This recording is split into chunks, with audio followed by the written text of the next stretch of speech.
Have you noticed that cameras are everywhere? In a recent Super Bowl, it's not surprising that cameras caught a player yelling at the head coach in his face, bumping him. Kind of makes you wonder. January 15th, 1967, what would have happened if a player had got in Vince Lombardi's face? What would have happened if someone had got in Hank Stram's face? What about Bear Bryant? What about Nick Saban? Can you imagine a person yelling in their face? Well, what happened out of this Super Bowl? The coach and the player just kind of shrugged it off and said, oh, well, it kind of is what it is. Some people would say, well, times are different today. And maybe they are. But I'm a little bit old school. And I think there are things that ought not to change. And I think respect and honor goes in that group.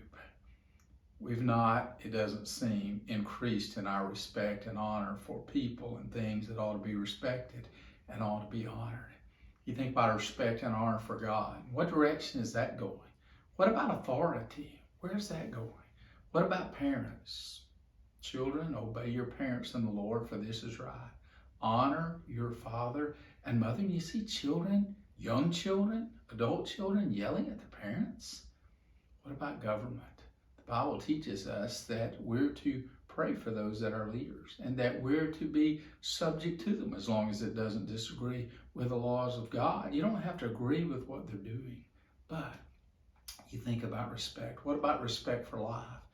In the parade following the Super Bowl, guns, one person killed, 22 people injured between the ages of 8 and 47. Where was the respect for those people?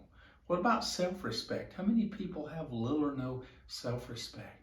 What about respect for the unborn? How many unborn children are murdered on a daily basis through abortion? What about older people?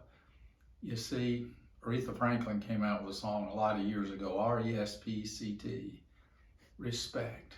I think it's worth another look.